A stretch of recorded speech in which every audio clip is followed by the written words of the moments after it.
Here's the big challenge of life. You can have more than you've got because you can become more than you are. That's the challenge. And of course the other side of the coin reads, unless you change how you are, you'll always have what you got. I have found in my experience that income does not far exceed personal development. Now sometimes income takes a lucky jump, but sure enough, unless you grow out where it is, it'll usually come back where you are. Life has strange ways. If somebody hands you $1 million, best you become a millionaire quickly, so you get to keep the money. Otherwise, sure enough, it'll disappear.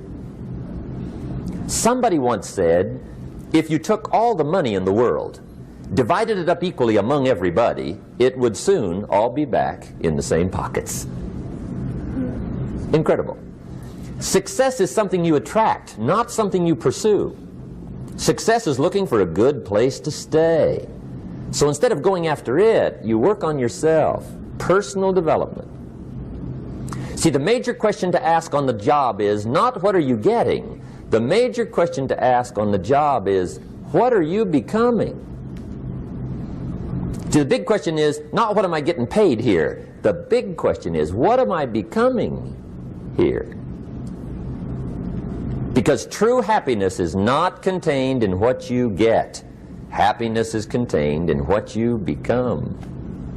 So that's our major subject for tonight, personal development. Of all the assignments Mr. Shaoff gave me at age 25, this was probably the most difficult. In fact, I'm still working on this one. I think it's an unending challenge to see what you can become. The next subject is called Basic Laws. And it's good to study the basics. And I call these basics primarily because they come from the Bible. Now, I'm not a theologian or a minister, and that'll be apparent. But Mr. Shaoff taught me that the Bible was a good textbook for ideas and stories and success equations, how to live the better life. I found out that was true. He also taught me that the Bible is as practical as it is spiritual, and I found out that's true. If you look at your bank account and your income and you're not happy, there are several places in the Bible to check to see what the heck's wrong so you can make the changes. And we're going to cover some of those tonight, called basics. Okay. The next subject is my favorite, setting goals. Mr. Shaoff taught me how to set goals. What a favor that was. One morning at breakfast, shortly after I met him, he said, Jim, let me see your current list of goals and let's go over them and talk about them. He said, maybe that's the best way I can help you get a better direction started. And I said, I don't have a list. He said, well, is it out in the car or home somewhere? I said, no, sir. I don't have a list anywhere. He said, well, young man, that's where we got to start. He said, I can tell you right now, if you don't have a list of your goals with you, he said, I can guess your bank balance within a few $100s. Which he did. And that got my attention. I said, you mean my bank balance would change if I had a list of goals? He said, drastically. That day I became a willing student how to set goals.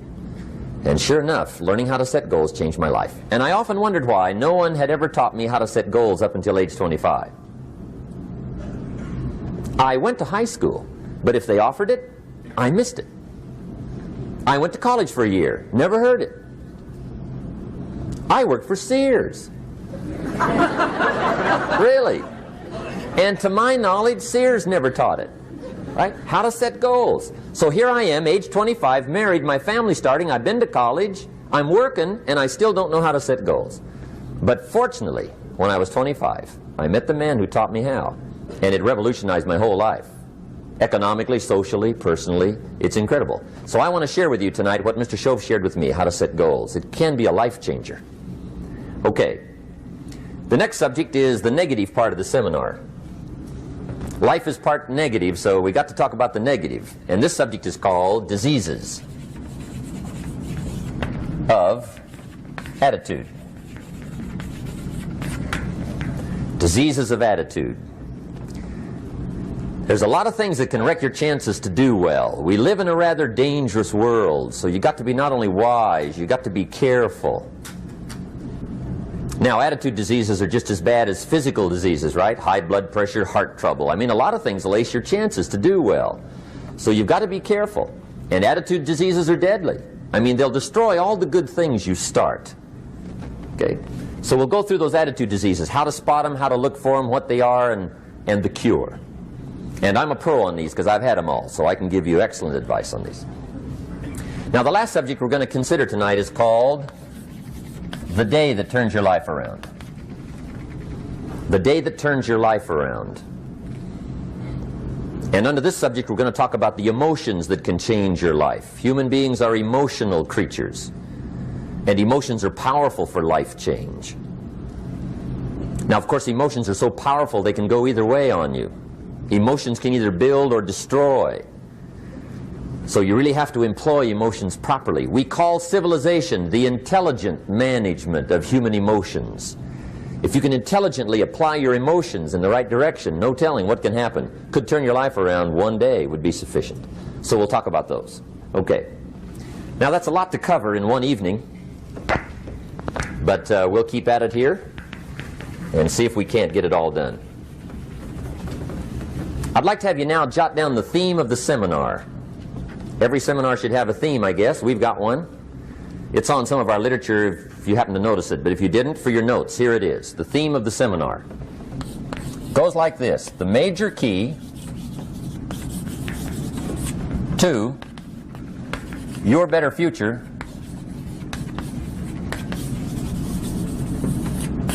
is you. That's the theme of our seminar tonight. The major key to your better future is you. And I'd like to have you underline two words just to give it some added punch. Underline the word major and the word you, so that it reads, the major key to your better future is you. Now, my first suggestion is transfer this to a card or something where you can put it up, where you can see it every day.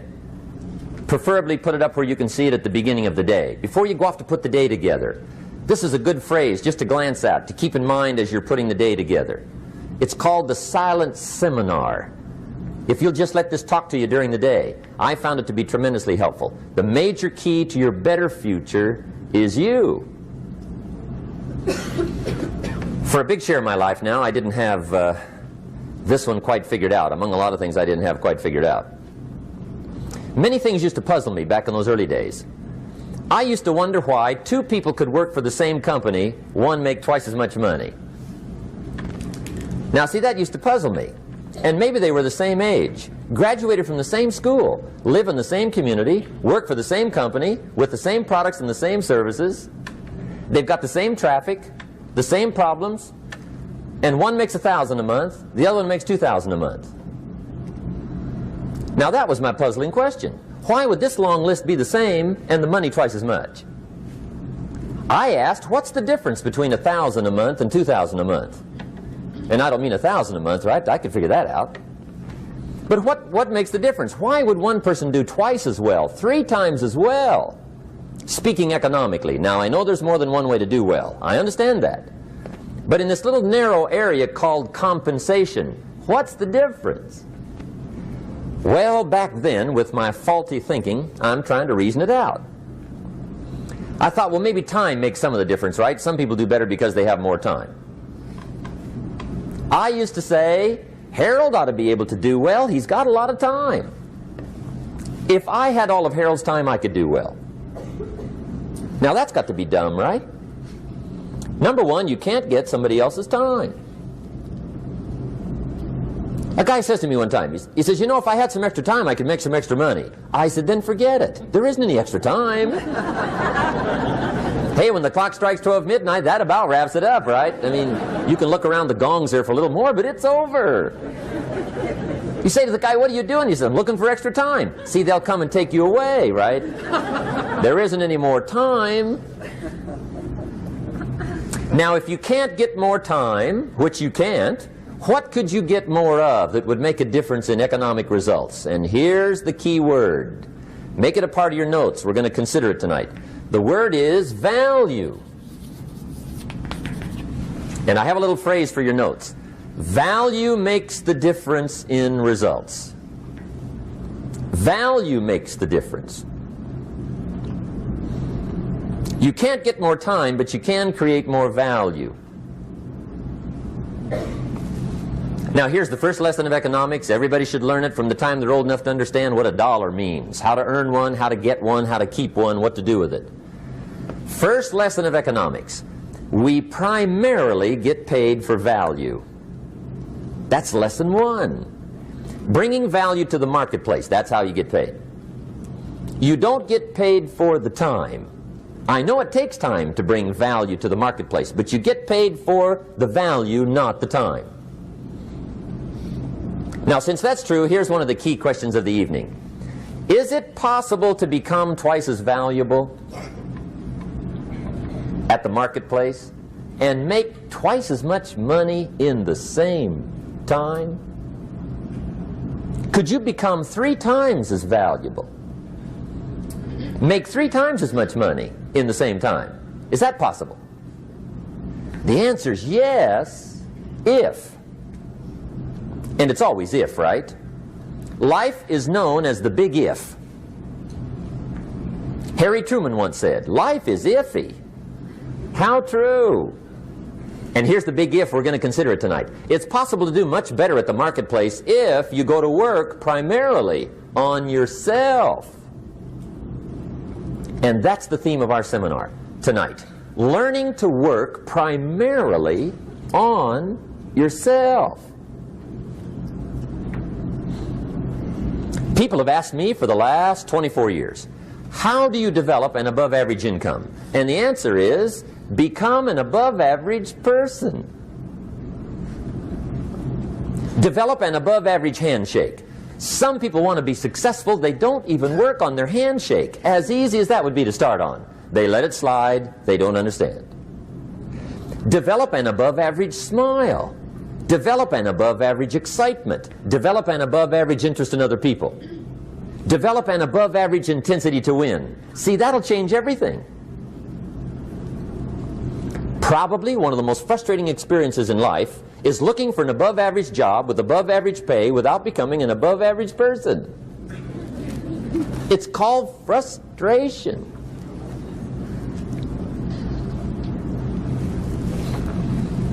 And Mr. Shaoff gave me probably the greatest clue he gave me when I first met him. He said, Jim, if you want to be wealthy and happy the rest of your life, just learn this lesson well. He said, learn to work harder on yourself than you do on your job.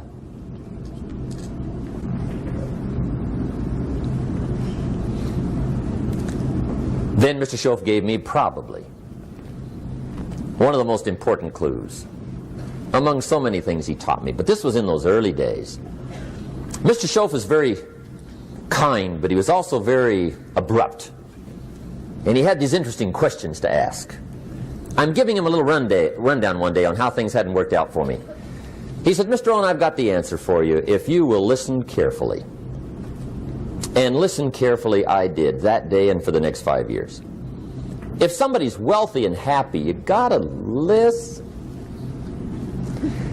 He said, Jim, I've only known you a short time. But he said, it's already my honest opinion that for things to change for you, you've got to change. That wasn't quite the answer I was looking for. But that's the answer he gave me, and I pass it along to you on this warm summer evening in Anaheim, California, 1981. For things to change for you, you've got to change. Otherwise, it isn't going to change. Before I met Mr. Shaoff, I used to say, I sure hope things will change. Right? That seemed to be my only hope. If it isn't going to change, I'm in serious trouble. And then I discovered it isn't going to change, so I'm in serious trouble.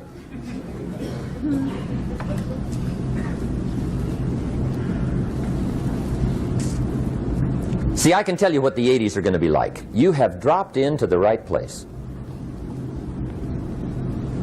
I did a seminar one time for Standard Oil executives and management in Honolulu. And we're having a conference one day on this big conference table. And one of them said to me, Mr. Rohn, you know some fairly important people halfway around the world. What do you think the 80s are going to be like? I said, gentlemen, I do know the right people. I can tell you. So they all listened very carefully. And I said, gentlemen, based on my wide experience, I can really honestly say to you, in my opinion, in the 80s, it's going to be about like it's always been. Aren't you glad you came? That's inside. I don't pass that around just everywhere. Now, of course, I said that to make a point, but I also said it because it's accurate. It's going to be about like it's always been. It isn't going to change. The tide comes in, and then what? It goes out. For 6,500 years that we know of, recorded history, and probably long before that. So it is not going to change. It gets light, and then what? It turns dark. 6,500 years. See, it's not likely to change. And we're not to be startled by that. And if the sun goes down, the guy says, what's happened, what's happened? It means he hasn't been here long, I guess, right? It always goes down about this time. The guy says, well, I don't like that arrangement. Well, you got to talk to somebody besides me, right? It gets light, then it turns dark. In rotation, the next season after fall is what? Winter. Pray tell, how often does winter follow fall? Every year regularly for the last 6,500 that we know of. See, it is not going to change. Now, some winters are long, and some are short, and some are hard, and some are easy, but they always come right after falls. It isn't going to change. Sometimes you can figure it out, sometimes there's no way to figure it out. Sometimes it goes well, sometimes it gets in a knot. Sometimes it sails along, sometimes it gets in reverse. See, that's not going to change. The last 6,000 years reads like this: opportunity mixed with difficulty. That's how it reads. It isn't going to change. The man says, well, if it isn't going to change, how will my life ever change? Answer, when you change. And whether I'm talking to high school kids or business executives, my message is always the same. And it goes like this: the only way it gets better for you is when you get better.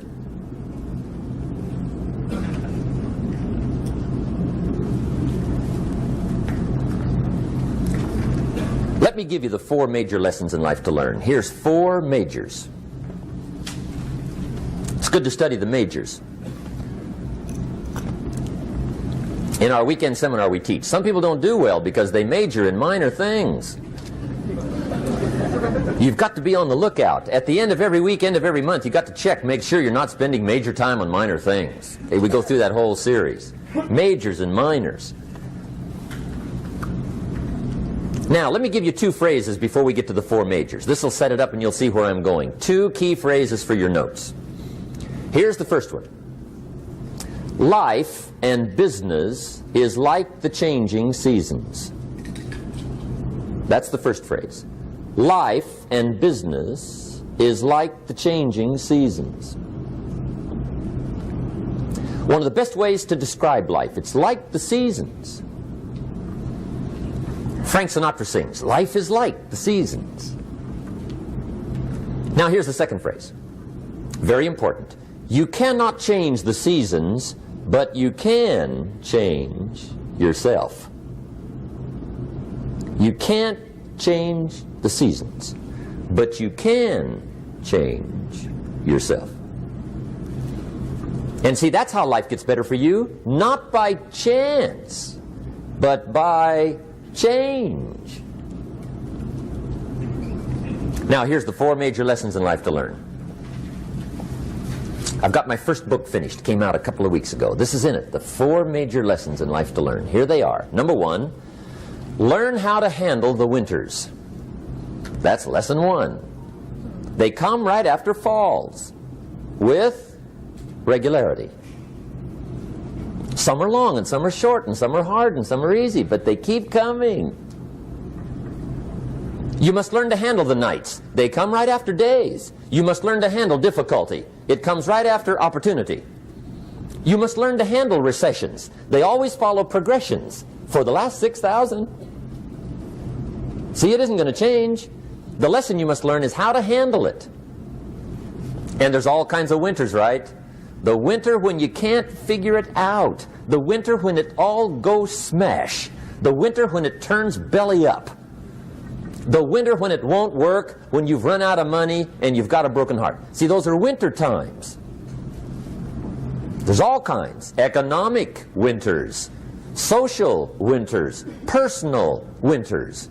When your heart is smashed in 1,000 pieces and the nights are unusually long, your prayers seem to go no higher than your head. It's wintertime. Barbra Streisand sings, "It used to be so natural to talk about forever, but used to be's don't count anymore. They just lay on the floor till we sweep them away. You don't sing me love songs, and you don't say you need me, and you don't bring me flowers anymore." A song of winter. But see, the disappointments come. Those are normal. That's part of life. But the question is, how do you handle it? How do you handle the coming winters and the disappointments and the downtimes? Well, you can't get rid of January by tearing it off the calendar. But here's what you can do. You can get stronger, you can get wiser, and you can get better. The winters won't change, but you can. And that's how life changes for you. See, before I understood, when it was winter, I used to wish it was summer. I didn't understand. When it was hard, I used to wish it was easy. I didn't know.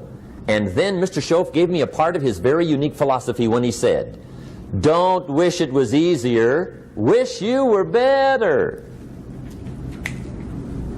See, that triggered my whole life change. Don't wish for less problems, wish for more skills. Don't wish for less challenge, wish for more wisdom.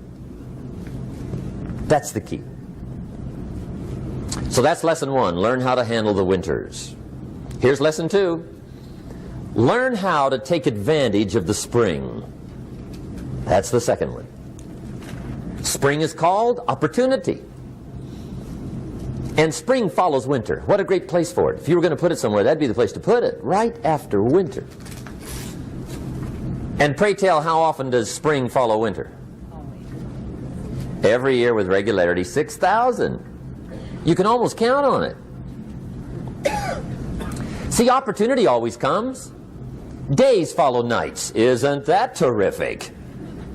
Opportunity follows difficulty. But here's what you must learn to do. Underline these two words in that key phrase. Take advantage. Underline those two. You must learn to take advantage of the spring. See, just because spring rolls around is no sign you're going to look good come fall. You got to do something with it. In fact, you have to get good at one of two things in life. Planting in the spring or begging in the fall. Or get somebody to do it for you. See, those are about the only alternatives. Now here's what else you must do. Take advantage of the springs quickly, because there's only a few. Just a handful of springs have been handed to each of us. They don't come forever. Life is fairly brief. So you got to read every book you can get your hands on what to do with your springs while they're here. And take advantage, they soon run out. The Beatles wrote, "Life is so short." And for John Lennon, it was extra short. But life is brief. Elton John sings, "She lived her life like a candle in the wind." It's brief. So whatever you're going to do with your life, you got to get at it. Don't just let the springs pass. Here's the third major lesson in life to learn. Learn how to protect your crops all summer. You got to take care of what you start. Sure enough, as soon as you've planted your garden in the spring, the busy bugs and the noxious weeds are out to take it. And here's the next bit of truth. They will take it unless you prevent it. And that's the third major skill to learn. You've got to learn to prevent the intruder from taking all the good you start. It's one of the challenges. Here's two key phrases under number 3. First one, all good will be attacked on this planet. Maybe not the next one we get to, but on this one, all good will be attacked. Every garden will be invaded. Not to think so is naive. And here's the second phrase. All values must be defended. Political values, social values, community values, family values, marriage values, friendship values, business values. Every garden must be tended all summer. Third major lesson. Now here's number 4. Fourth major lesson in life to learn. Learn how to reap in the fall without complaint. Learn to reap come harvest time without complaint. Take full responsibility for what happens to you. It's one of the highest forms of human maturity, accepting full responsibility. It's the day you know you've passed from childhood to adulthood, the day you accept full responsibility. And another note, learn to reap in the fall without apology. Without apology if you do well, and without complaint if you don't. That's maturity. I used to have that long list of reasons why I wasn't doing well. To explain. You got to explain, right? Otherwise you're going to look bad. I used to have this funny list called Reasons for Not Looking Good.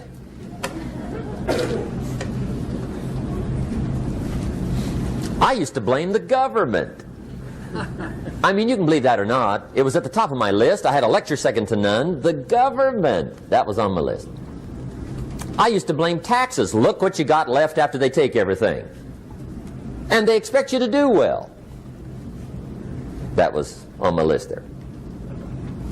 Prices, that one's easy, right? You walk into the supermarket with $20, come out with a little half bag. So I had that on my list. I used to blame the weather. I blamed the traffic. I used to blame my car. I blamed the manufacturers. I used to blame the company.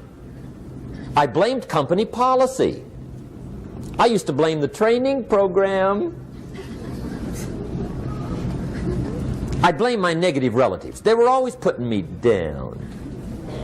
I blame my cynical neighbors. They're just selfish, looking out for themselves. Won't loan you money? They were on my list.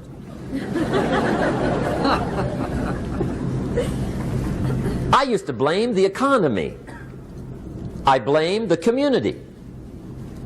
That's a pretty good list for not doing well, isn't it? I thought it was good. I'll never forget one day, Mr. Shaoff was very kind, but he was also very blunt. And this was no exception. And I'm glad he was blunt. There's a lot of things I'd have missed if he hadn't have been blunt. One day, with sort of a curious look on his face, he said, "Jim, just out of curiosity, tell me, how come you haven't done well up until now?" Excellent question. I thought, well, so I won't look too bad, I'll go through my list. And this list I just gave you, I put that on him. And he was very patient. He let me go through the whole thing, the government, the weather. I went through this whole thing. When I finished, he looked my list over very carefully. He said, "Mr. Rohn, big problem with your list. You ain't on it." How brilliant.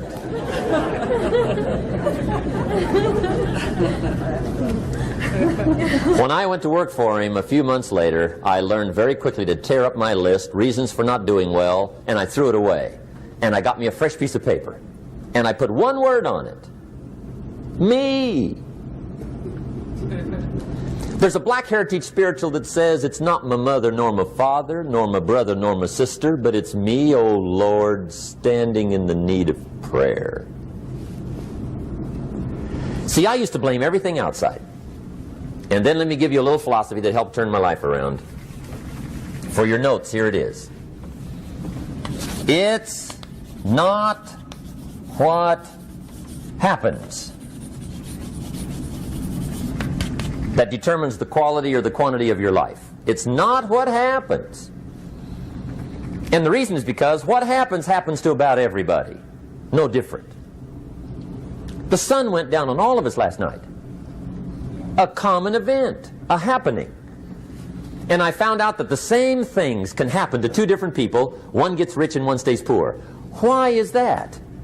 It's because it's not what happens, but rather it's what you do that changes everything. So that's a key phrase. It's not what happens, it's what you do. What happens is about the same. You might put that in parentheses here. Same. What people do, that's what's different. Anything can happen, right? Everything can happen. I've heard all the stories. I've been one of the stories. Hey, we could all tell stories all night long, right? Happenings. Anything can happen. Have you heard of Murphy's Laws? Anybody here heard of Murphy's Laws? Okay, most of you have. Murph had these laws. One of them was, if anything can go wrong, it will. That's one of Murphy's Laws. He was not one of the great positive speakers of the day. But anyway, it's still true though, right? Anything can go wrong, everything can go wrong. For sure. I've fallen out of the sky so many times. Once to the tune of a couple of million. Devastating. Took me a while to survive that one. Now, it wasn't all that much, but it was all I had. Right? I mean, that's when it's much, right? When it's all you got. If you got 3, 2 go, you got 1 left, you ain't looking that bad. But when it all goes. Has anybody been there when it all went? Anybody? Come on, the rest of you liars. Go ahead. Hey, we've all been there, right? When it all went. Of course, it used to be a long time ago, right? When you ran out of money, got to 0, you were all through. Heck, now you can whistle right on by 0, right? I mean, they will bury you. That's what they will do.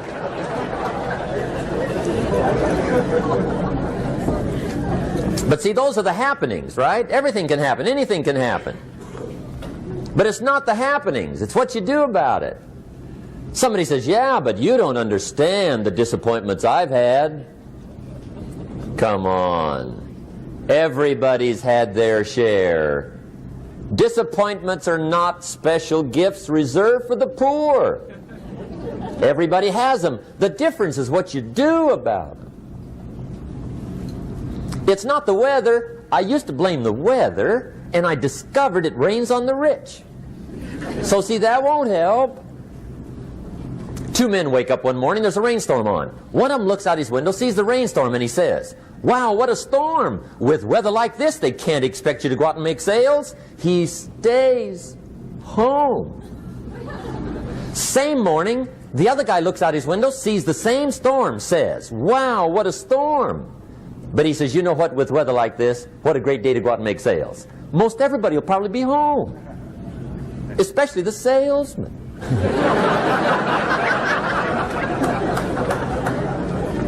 See, that's the difference in how your life works out. It's not what happens, it's what you do. So here's one of the key questions of the evening. Starting tomorrow, what are you going to do that'll make a change in your life's direction?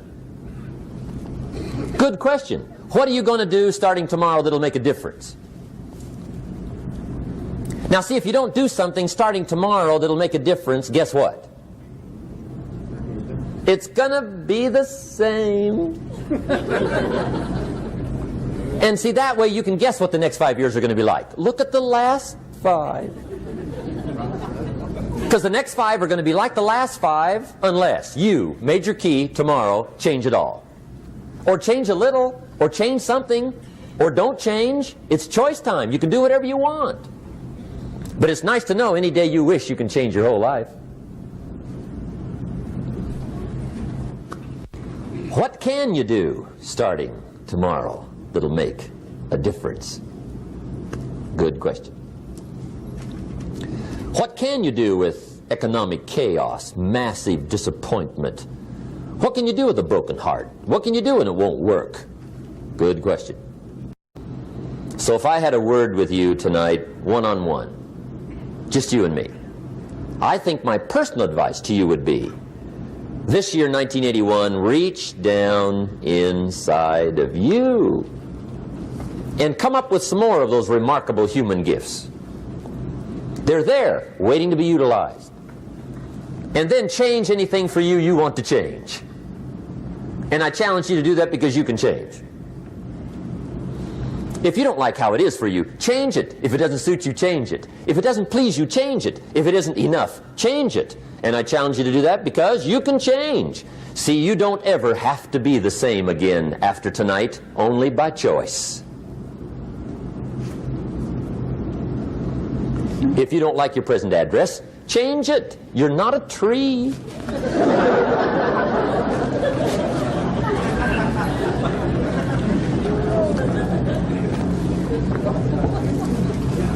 Now, let me give you 3 steps to personal development. Let's get down to the nitty-gritty. What does it take to really make the changes starting tomorrow? It takes more than philosophical pronouncement. I know that.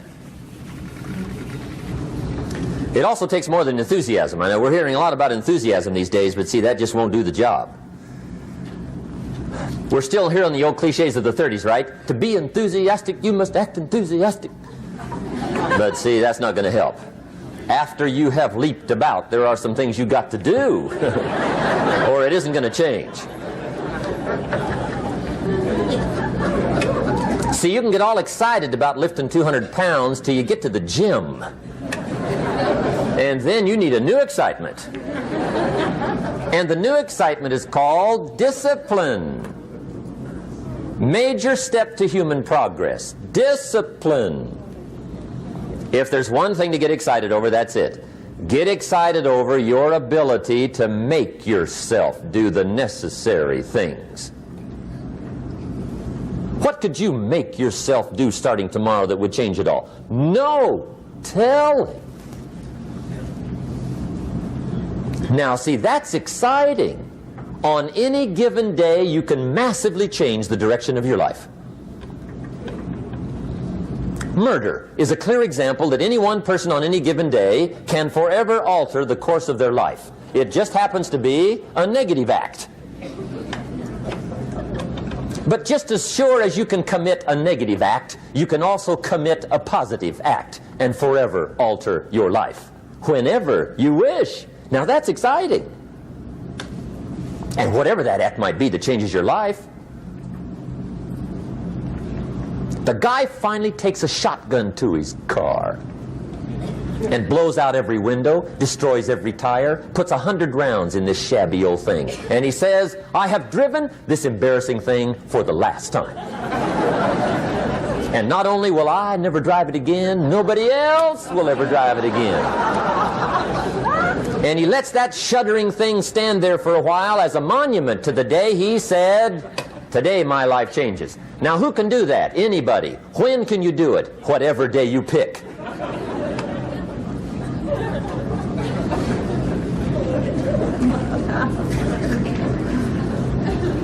Now here's the key to discipline. Start with the little disciplines, get excited over the little disciplines, and get right on those, because those will lead to the big ones. You can't handle the big challenges in life unless you take on the little ones. Make a list of all the things you can do, get right on those, discipline yourself for those, both for the results and for the muscle and for the practice, so that when life hands you some big challenges, you'll be ready, you'll have the muscle. But see, if you don't handle the small ones, you can't take care of the big ones. Okay, here's what else it takes for life change. Self-motivation. Key phrase, self-motivation. I don't know why we call it self-motivation. It's really the only kind there is. You've got to motivate yourself. Because I found out you can't change people. They can change themselves, but you can't change them. Lord knows some I've tried. But see, it won't work. People have to change themselves. I learned some of those lessons early. I built a little sales organization way back in those early days. I'm 25. And I had some nice people. I said, I'm going to make these people successful if it kills me. I almost died, right? I mean, you can't do that.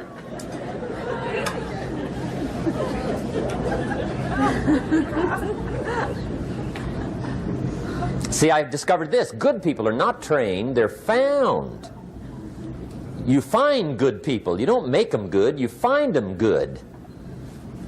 Training really is for the purpose of finding good people. You don't need much instruction for a good person. Too much training probably means you got the wrong people.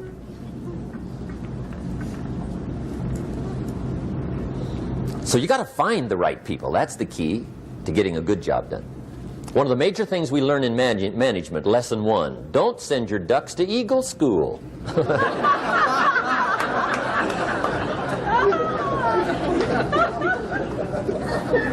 Because it won't help. I mean, I'm telling you, it won't help, no matter how good your school is.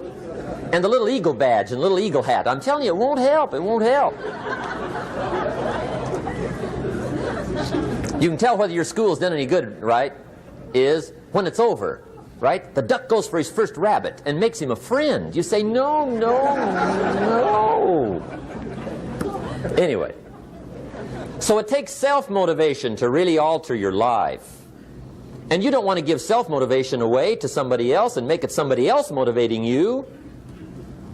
The guy says, boy, if somebody just come by and turn me on. What if they don't show up? Right? See, you got to have a better plan for your life. Okay. Now, if you're excited and you're ready to change, let me give you 3 steps to start life change that can change your life, your personality, your lifestyle, everything can change. Here's the steps. Number 1, find out how things work. The first key to doing better is find out. To change your life, really, you need ideas. There isn't anything an idea can't change. And Shaoff taught me the major problem is lack of an idea, not a problem. At first I didn't have any money. I said to Mr. Shaoff, I don't have any money. He said, that's not a problem. Now see, up until then I always thought it was. Right? I was confused. He said, no, no, the problem is lack of an idea on how to create money and wealth. It isn't lack of money, it's lack of ideas. So if you get the ideas, see, you can change anything. Now to get ideas, you need a constant study of finding out. Now Shaoff also said, when you find out something that works, put the information in your journal. Don't use your head for a filing cabinet. Put it in your journal so that you can do the next best thing. Repetition, repetition, repetition. Go over it. And if you repeat it, go over it, sure enough, someday, some mysterious day, the idea takes root, starts to grow, and shows up in your bank account, and your dress, and your personality, and your lifestyle. But capture the ideas in your journal. Find out how things work. Shaoff gave me this word for my life change. He said, study. Great word. If you wish to be successful, study success. If you wish to be happy, study happiness. If you wish to be wealthy, study wealth. Don't leave it to chance. Make it a study. Some people just go through the day with their fingers crossed. See, that won't do it. You've got to study the things that can change your economic, social, spiritual, personal life. Now here's a qualifying phrase. And we'll have several of these qualifying phrases throughout the seminar. Here's the first one. You may not be able to do all you find out. I understand that. You may not be able to do all you find out, but you should find out all you can do. See, you don't want to wind up at the end of your life and discover that you've lived only 1/10 of it. And the other 9/10 went down the drain. Not for lack of opportunity, for lack of information. So that's number 1, find out how things work. Now here's the best human virtue for finding out, curiosity. Make a note of that. Curiosity. Be curious. You might add a word to it that'll help. Childish curiosity.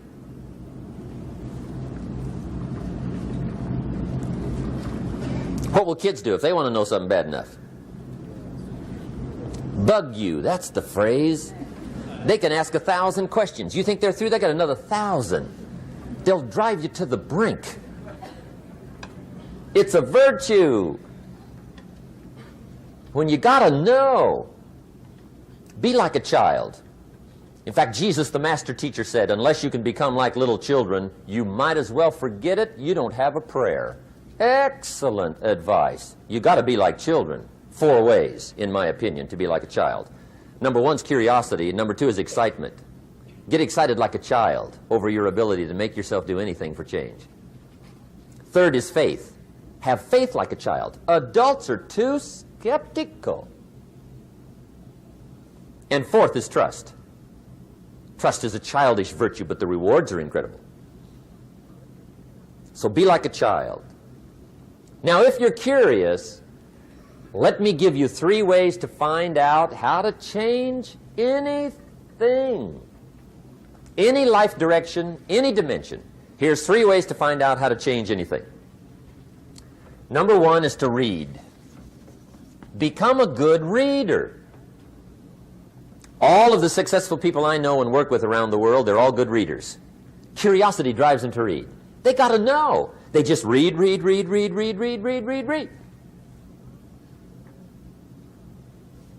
Become a good reader. Now, that's my opinion. Listen to the other lecturers and listen to me and make up your own mind. Don't be a follower. Be a student. Okay? I say, really, for life change, you got to read. One way to learn is from your own experiences, but another way to learn is from other people's experiences. See, one book might save you 5 years if you read it. Did you know there's books on how to be stronger, more decisive, be a speaker, be a leader, have a better effect on other people, develop your personality? Did you know there's books on that? And people don't read them? How would you explain that? And they can read.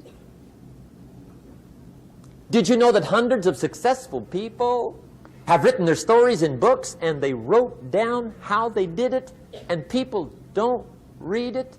How would you explain that? The guy's busy, I guess. You know, you get tied up.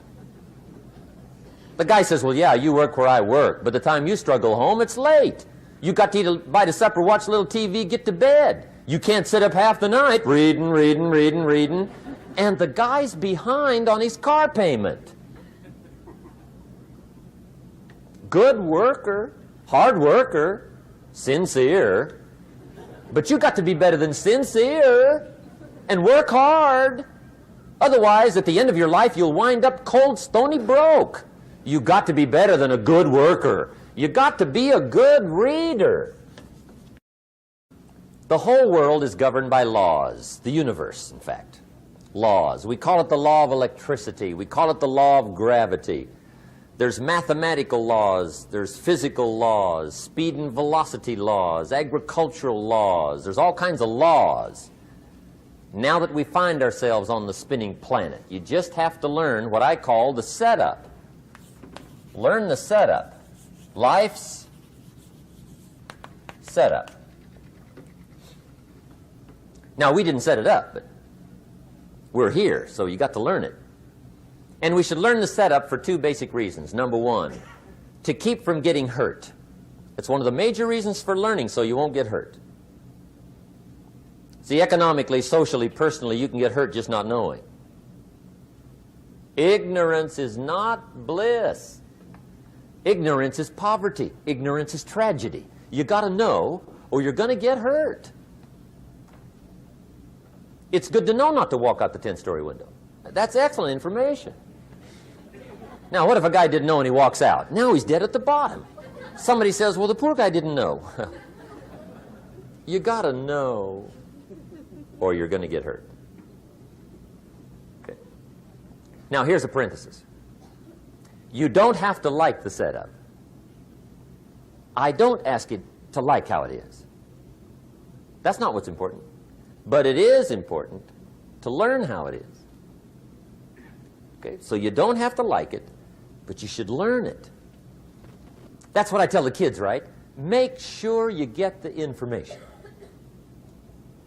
What you think about it, that's up to you. What you're going to do with it, that'll soon be up to you. But make sure you get it. See, there's nothing worse than being stupid. Nothing. I mean, being broke is bad, but being stupid is awful. And what's really bad is being broke and stupid, right? That's about the end of the world. I mean, there isn't anything much worse than that. Unless you're sick.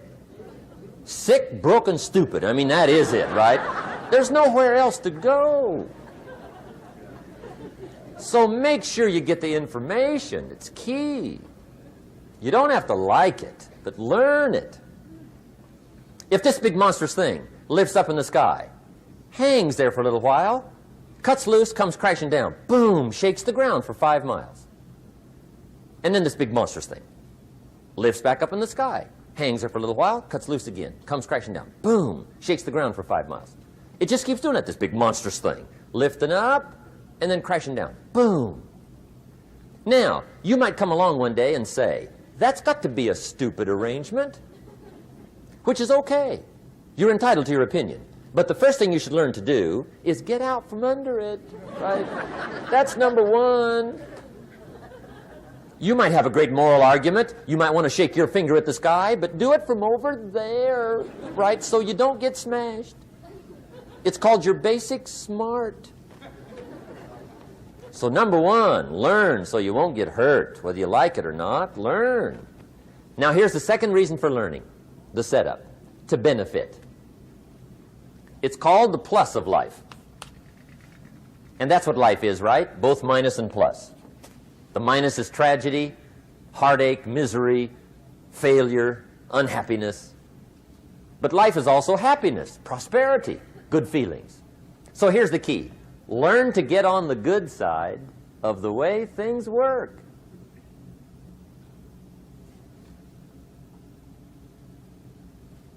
Now, here's 2 of the basic laws, and we'll take our break. Shaoff taught me these. They come from the Bible. Now, again, I'm an amateur, okay? When it comes to the Bible, I'm not a pro. So you'll sort of have to take my way of putting it. But here they are. The first one is the law of use. The law of use. And it goes something like this. Whatever you don't use, you lose. Lack of use causes loss.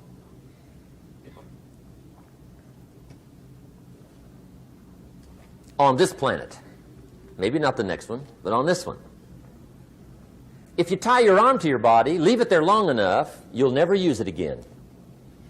It's over for the arm. Now, it may not be over, but it's over for the arm.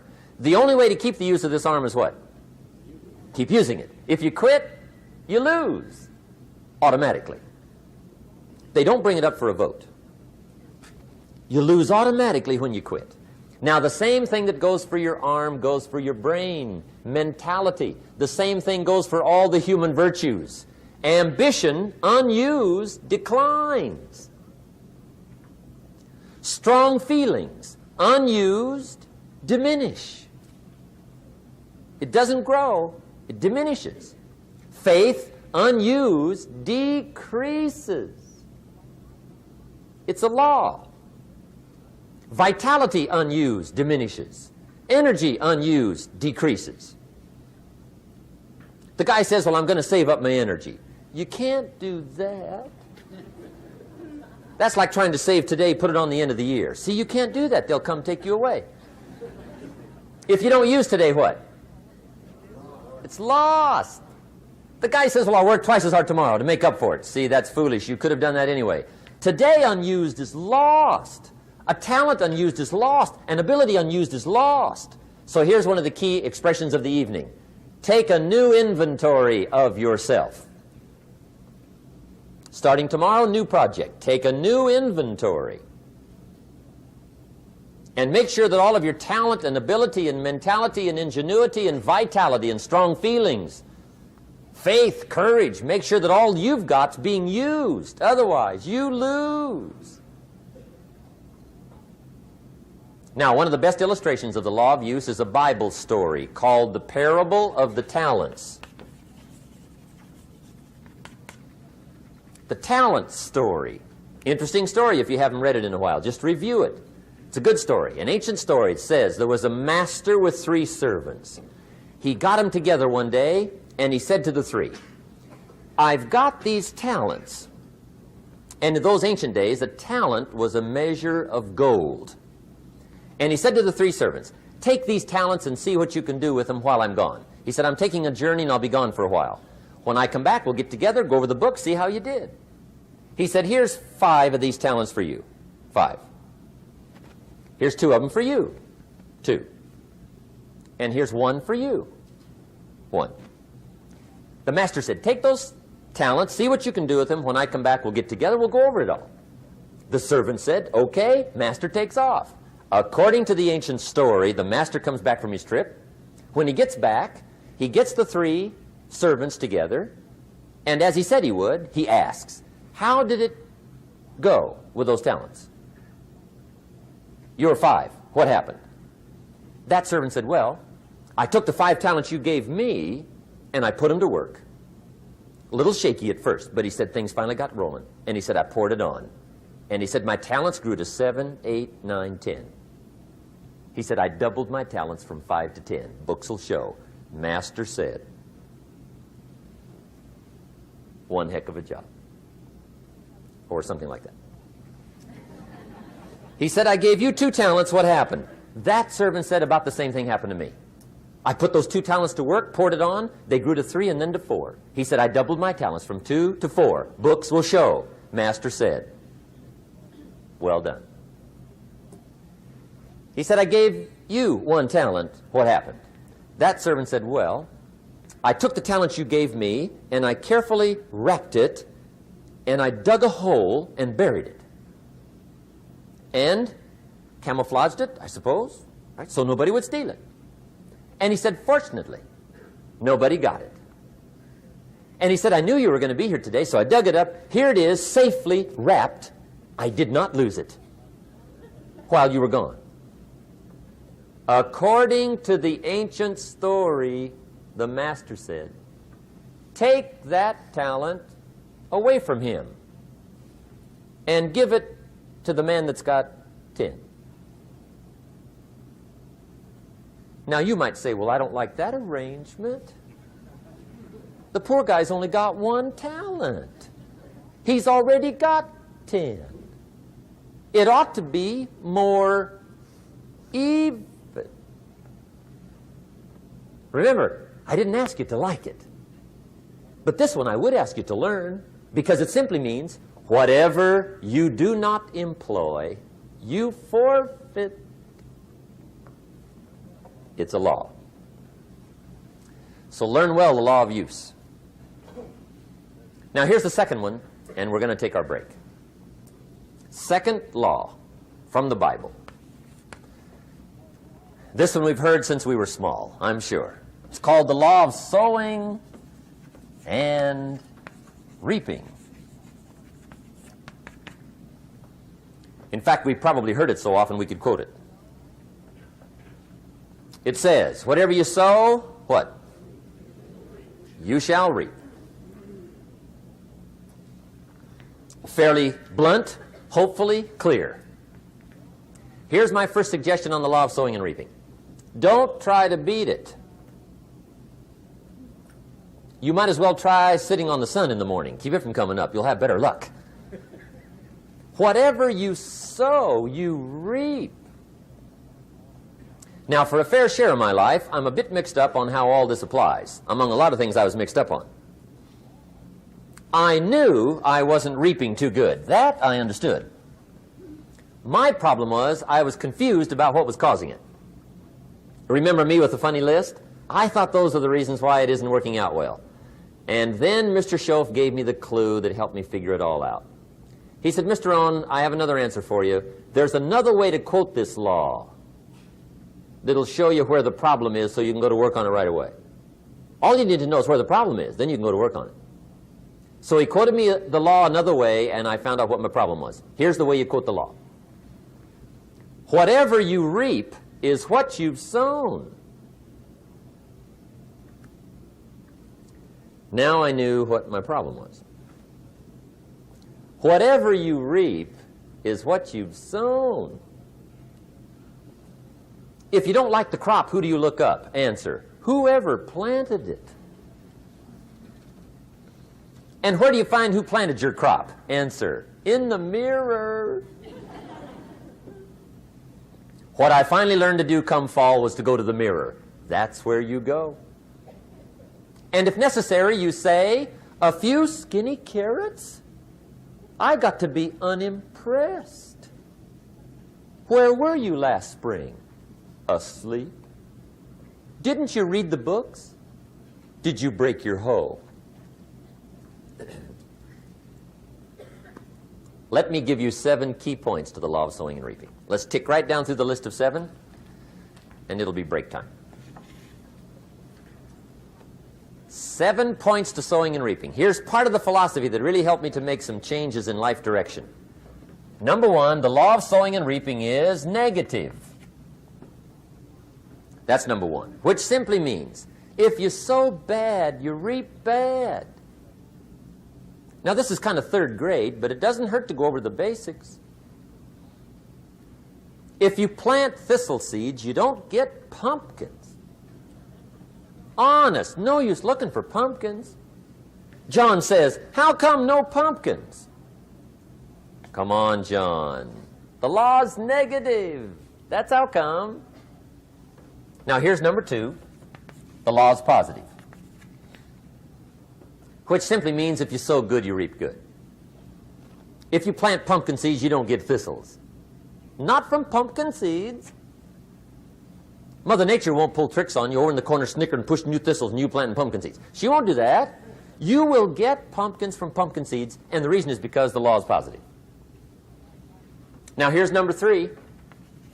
I got excited when I found out the full dimension of this.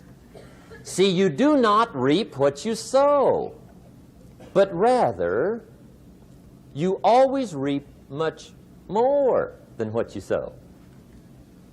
So the 3rd key word is more. You don't get back what you put out. You get back much more than what you put out. And it works both positive and negative. On the negative side, it said, if you sow to the wind, you reap the whirlwind. So you've got to get ready for that, or you will be naive. See, anybody can, whether you will or not. See, that's the question. And here's a good question to ask. We are all buying somebody's plan. The question is, whose? Who's got you talked into doing what you're doing? Who's got you talked into your present plan? See, 10 years from now, you will surely arrive. The question is, where? But see, anybody, if you want to, can go searching for a good plan, pick it, and start working it. And sure enough, as the time passes, as it surely will 5 years from now, 10 years from now, then you'll be winding up wearing what you want to wear, driving what you want to drive, living where you want to live, become what you want to become. But now's the time to fix the next 10 years. And who can? Anybody. Here's number 6. The 6th key to sowing and reaping. This is leveling with you now, as we promised to do. There's one thing better than the truth, and that's the whole truth. And here's part of the whole truth of the law of sowing and reaping. Number 6 is, you could lose. There are times when you just lose, no matter what you do. It's that kind of planet. You reap what you sow. Yes, but... what does that mean? Yes, but... well, the farmer plants his crop in the spring, takes care of it all summer, loves his family, works 10, 12 hours a day, 6, 7 days a week, is an honorable man. Come fall, he's got a beautiful crop, and he deserves every bit of it. But the day before he sends the combines into the field, a hailstorm comes along and beats it all in the ground, which means you lose. Somebody says, well, what did he do wrong? Answer, nothing. It's just that kind of planet. Sometimes it's going to hail on your crop and rain on your parade, so you got to get ready for that or you will be naive. That's just part of the life arrangement. And don't press me why. I was not in on some of the original decisions here, so I don't know how it got set up. But there's just times, sometimes you lose. That's part of life. But now here's number 7. The 7th key to sowing and reaping. And it goes like this. It's just another way to quote the same law. And it goes like this. If you don't sow, that's just another way to quote the law. If you don't sow, what? You don't reap. You don't even have a chance. So if you looked at your game plan tomorrow, you might come to the quick conclusion, I got to get some sowing going. How true. Get you some sowing going. And remember, you've got plenty of time. You've got all the time there is. Some people spend enough TV time to make a fortune. The latest article on television watching in this country, according to the latest article, the average television is on in this country in every household 7 hours a day, called the Big 7. I asked a guy one time what his TV cost. He said about $450. I said, you forgot to look at the price tag. He said, what do you mean? I knew he was a TV watcher. I said, that television costs you, in my opinion, at least $12,000 a year. To watch it, not to own it. Owning it's cheap. Watching it is what's expensive. And I said, hey, $12,000 a year is too much to pay to watch TV. That's too much. Pay a little, but not $12,000. And he's the guy that said, I hope pay TV never comes.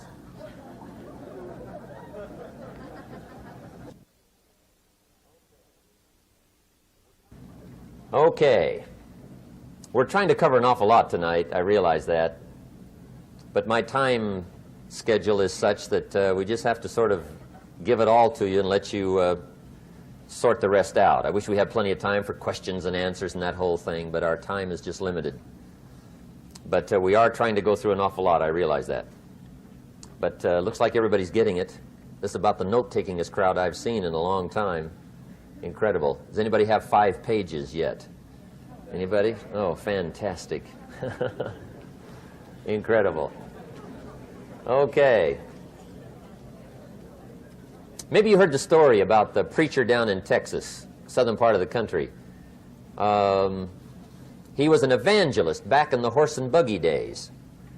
And he was very good at being an evangelist, and a lot of people used to come and hear him preach. And one day he put up his tent in one of these Texas towns and expected a big crowd as usual, come and hear him preach. And he got there, first night of the tent revival, walked in. 7:30, time to start. And to his surprise, the tent was empty. He thought, well, something must be drastically wrong. So he waited till 7:45, nobody showed up. 8 o'clock, zip. Finally, 8:15. One lone cowboy wandered up on his horse, tied his horse up outside, came in, sat down on the front bench, right, waiting for something to happen. The preacher thought, well, at least I better go down and talk to the cowboy. So he walks down, talks to the cowboy, and he says, cowboy, I'm the preacher. And he said, I don't know what to tell you. Something's gone wrong. He said, this tent was supposed to be full of people. He said, I'm embarrassed. He said, you're the only one that showed up. And he said, I really don't know what to do. And the cowboy said, well, I'm not a preacher, so I really can't tell you what to do. You know, he said, I'm just a cowboy. But he said, I know this, if I went out to feed my cattle and only one showed up, I'd at least feed it. The preacher thought, hey, the cowboy is right. If you've got a good idea to share, you should share it, if there's 1 or 1,000. So he got kind of inspired by this conversation, and he jumped up on the platform and started to preach, as if the tent was full of people, just exploded. And he went for an hour and 15 minutes, just kept rolling. Finally, he quit. And when he finished, he came down off the platform, talked to the cowboy again. Says, well, cowboy, what did you think of my sermon? And the cowboy said, well, I'm not a preacher, so I really can't tell. You know, he said, I'm just a cowboy. But he said, I know this. If I went out to feed my cattle and only one showed up, I'd feed it, but I wouldn't dump the whole load on it.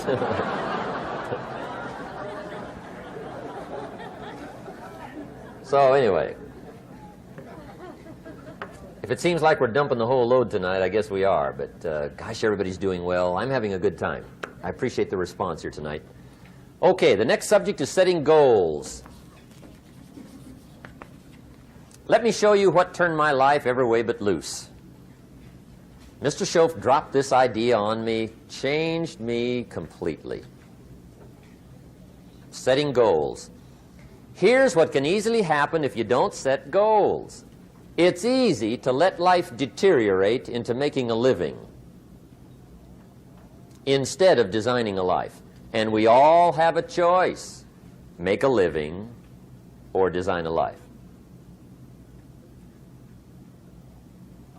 It's easy to get trapped by economic necessity and settle for existence rather than substance. That's easy. But the best advice I can give you on how to break out of that trap is to learn how to set goals. Mr. Shaoff put it to me this way. He said, Jim, if you had enough reasons, you could do the most incredible things. I never forgot how he put that. If you have enough reasons. See, reasons will change your whole life. Mr. Shaoff said to me, he said, Mr. Rohn, I think you've got plenty of intelligence, you've got plenty of talent, you've got plenty of ability. Probably what you lack is plenty of reasons. He said, I don't think your current bank balance is a true indication of your level of intelligence. I was happy to hear that. He said, I think you're much smarter than your present bank balance indicates. And that turned out to be true. I was much smarter. But of course my first question was, well then why isn't it bigger? And he said, you don't have enough reasons. You've got enough intelligence, but not enough reasons. So see, reasons can change your life. Here's what else I found out. Reasons come first, answers come second. You don't get the answers to do well till you get the reasons. Life has a mysterious way of hanging on to all the answers and only gives them up to the people that are inspired by reasons. So reasons make the difference in how your life works out. Now, what are some of the reasons for doing well? Let's go through a quick list called Reasons for Doing Well. First is personal reasons. Some people do well for recognition. Some people do well for respect. Some people do well for the way it makes them feel. They love the feeling of being a winner. Those are good reasons. I have some millionaire friends that keep working 10, 12 hours a day, making more millions. And it's not because they need the money. It's because they need the joy and the satisfaction and the pleasure that comes from being a constant winner. And see, it's not just the money anyway.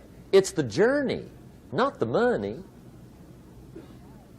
Once in a while somebody says to me, boy, if I had $1 million, I'd never work another day in my life. That's probably why the good Lord sees to it they don't get their million, right? They'd quit. They'd quit. Okay. Next is family reasons. Some people do extremely well for other people, and that's powerful. Human beings can greatly affect each other. Sometimes we will do things for somebody else we will not do for ourselves. We're made that way. I met a man one time who said, Mr. Rohn, to do all the things I want to do with my family around the world, he said, I got to have at least $250,000 a year. I thought, incredible. Could a guy's family affect him that much? And the answer is, of course. How fortunate are the people that find themselves greatly affected by somebody for personal achievement. And we are affected. The writer of a recent song said, "If not for you, the winter would hold no spring, couldn't hear a robin sing. I just wouldn't have a clue if not for you." So we can be affected. That might be one of the most stimulating reasons to do well, finding somebody. When Andrew Carnegie died, the wee little Scotsman that built the big steel industry, when he died, they opened up his desk, and in one of the desk drawers, they found a slip of paper. On that piece of paper, Mr. Carnegie had written his goal for his life, and he wrote it when he was in his 20s. And on that piece of paper, it said, "I'm going to spend the first half of my life accumulating money. I'm going to spend the last half of my life giving it all away." What a goal. He got so inspired by that goal that the first half of his life, he accumulated $450 million. And the last half of his life, he gave it all away. Good question tonight. What's got you turned on? What's got you bombed out of sight to get up early and stay up late and hit it all day? Next question. What's got you turned off? When I found the answers to those two questions, my life exploded into change. I finally found out what had me turned off, and I got that cured. And then I got me a long enough list of reasons to turn me on. And once the lights went on for me, age 25, they've never gone out. I've fallen out of the sky a few times, but I've never lost that drive to make something unique out of my life. See, reasons altered my whole life. Now, there's another list of reasons called nitty-gritty. Hard little reasons. Sometimes those little reasons are the most powerful reasons that can change your life. Sometimes it doesn't take much. I now carry several $100s in my money clip. It's only a few $100s, but it was one of those reasons turned my life around. Just before I met Mr. Shaoff, I heard a knock at the door. I go to the door, and there's a little girl standing there about this tall selling Girl Scout cookies. And she gave me one of the finest sales presentations I've ever heard. Special deal, several flavors, this whole package of stuff, $2.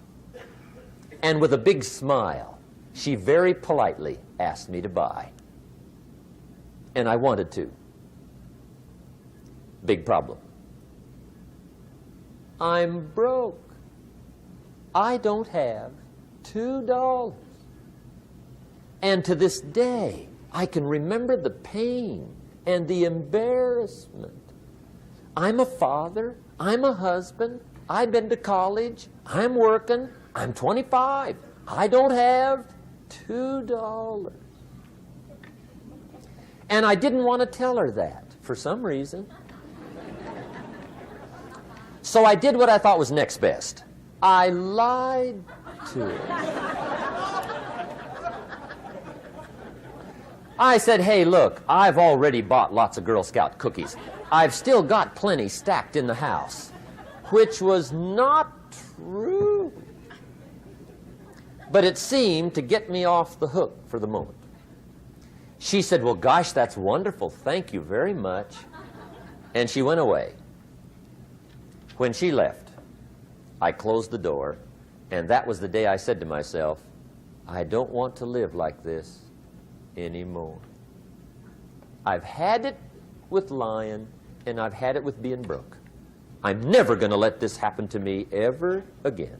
I promised that day I would work as hard as possible and would always carry plenty.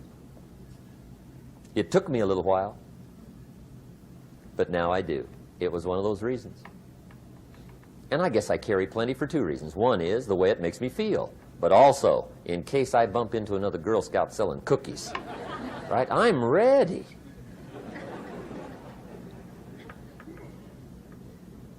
I walked out of the Bank of America one time up in Saratoga, California, where I used to live. Two little girls selling candy right outside the bank. Good place. Some girls' organization they're working for, right? I come walking out of the bank. This first little girl walks up to me. She said, "Mister, would you like to buy some candy?" I said, "I probably would." "What kind is it?" She said, "It's almond roca." I said, "My gosh, that's my favorite." She said, "Wonderful." I said, "How much is it?" She said, "It's just $2. I thought, incredible. I said, "How many boxes of that candy have you got?" She said, 5. And her little friend was standing there. She was selling candy too. I said, "How many boxes have you got?" She said, "I've got 4. I said, "That's 9. I'll take them all." They said, "Really?" I said, "Yeah, it's my favorite. I've got some friends. I'll pass them around." They got so excited, put all this candy together. I reached in my pocket, gave them the $18. When I've got the candy and they've got the money, that first little girl looks up at me. She says, "Mister, you are really something." How about that? Can you imagine only spending $18 and have somebody look at you in the face and say, "You are really something"? Now you know why I carry heavy, right? I'm not going to miss anymore. It was just one of those reasons. Helped to change my life. One of my nitty-gritty reasons was budget finance. Budget finance used to grind my soul. Way back in those early days, I had fallen for one of those consolidation loans, where you take all your little hard-to-pay bills, put them into one big impossible-to-pay bill, right?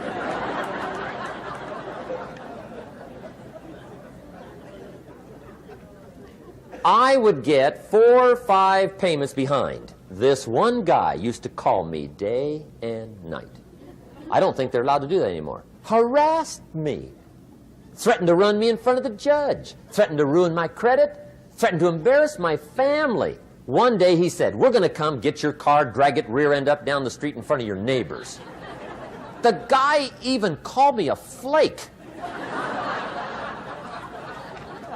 And back in those days, I'm broke, I'm pitiful, there's nothing I can do about it. But I never forgot how the guy treated me. And when I met Mr. Shaoff and I got my life straightened out and the money started to flow, that was one of my first projects, budget finance. I poured it on day and night. I finally put all the money together I owed him, which was considerable. I picked a day for the payoff. And when the payoff day came, I put the money in small bills in a big briefcase. And I walked into the budget finance office on Wilshire Boulevard in Los Angeles. The guy who harassed me so often, his desk was about 3 back. I walked right up to his desk, startled him. He wondered what I was doing there. It was the first time I'd been there since I'd borrowed the money, right? Without saying a word, I opened up this briefcase, dumped this pile of money all over his desk. I said, "Count it. It's all there. I will never be back." And I turned around and stormed out. Now, that might not be noble, but if you haven't tried it, you've got to one time.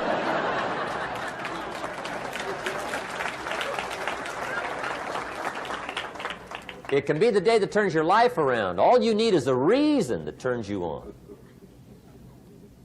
One of my dear friends, Robert Depew, Bobby used to be a school teacher in Lindsay, olive capital of the world. Bobby taught school several years, got a little weary teaching school. One day decided he wanted to get into sales. So without telling anybody, he just up and quit his job teaching school and jumped into sales. When he did, His brother made fun of him, laughed at him, put him down, said Robert's lost his mind. Had a good job teaching school. Now he thinks he's a salesman. He's going to go down the drain, lose everything. Just put him down something fierce. Bobby said, the way my brother acted when I got into sales, he said, that made me so mad.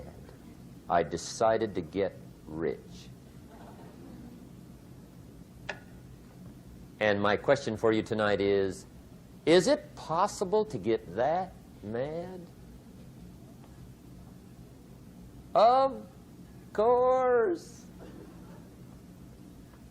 Wealth is not a matter of intelligence. It's a matter of inspiration. Today, Robert happens to be one of my millionaire friends. Bobby's rich.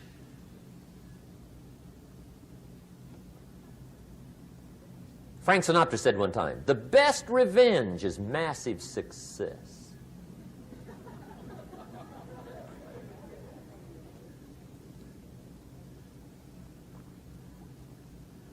Hey, get you a long enough list of reasons so that after tonight you never lack for inspiration. You might not have all the answers right away, but you can get the answers if you can get the reasons. Now, let me give you a little simple formula for goal setting. Okay? We take 2.5 hours on the weekend for the whole 10-year plan. We don't have time for that tonight. But let me get you started with a little simple formula Mr. Shaoff gave me. And maybe this will be helpful. First of all, I've divided goals into 2 parts. First is long range. Long range goals. That's your dreams. Your dreams for the next 3, 5, 10, 20, 30, 40 years. Actually, the rest of your life. Your dreams. You've got to keep dreaming. Ronald Reagan, president, said to the joint session of Congress a few weeks ago, the Republic is a dream. And if we don't keep dreaming, we will lose the Republic. Your better future is a dream for yourself and for your family. Where do you want to go? What do you want to do? What do you want to be? What do you want to see?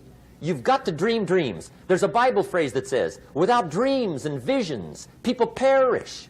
You've got to have something to go for that inspires the heart and the soul. Dreams. From the children of Sanchez, it says, take the crumbs from starving soldiers, they won't die. Take the bread from hungry children, they won't cry. But without dreams, we all will die. You've got to dream. Don't lose your dreams for yourself, for your future, for your family. The dreams of love and enterprise and travel and doing things, becoming something unique on your journey here. Don't lose your dreams. Do some dreaming. That's long-range goals. You've got to have those. So that's number 1. Here's the second part of goals, short range. Short-range goals. That's your goals for tomorrow, this week, this month, this year, the immediate future. We call these confidence builders. Because if you set up something short-range, go for it. Get it. Latch onto it. Work hard. Accomplish it. That starts building your strong feelings to go for your dreams. Now, I've divided goals into 3 categories. Here they are. Number 1 is economic. That's your goals for money, income, business, profits, production. Economics. Make sure you've got your economics well planned. Economics plays a major role in everybody's life. Economics is major, which means it ought to be meticulously well planned for tomorrow, this week, this month, this year, long range. What if you asked somebody tomorrow if you could see their meticulously well-planned list of economic goals? What would they probably say? They say, you some kind of a nut? You must be weird. Hey, I found out what success is. Success is doing what the failures won't do. Make sure you've got your economics well planned. It'll put you in the top 5%. one of the key little subjects we talk about on the weekend is the 7 fundamentals for wealth and happiness.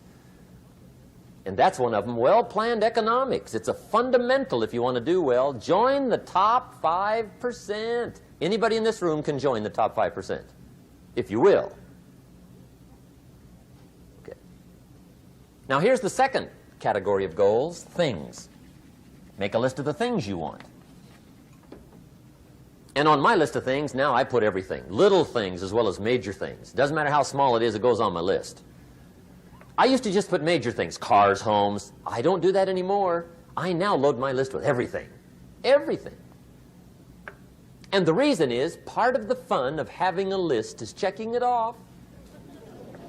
That's it. Boy, at the end of the day, if you can go, got it, got it, got it, got it, got it, got it, whatever it is, right? You get into the habit. So load up your list, the things you want. Now, when you check off something major, celebrate. That's an important point to make. Celebrate your achievements.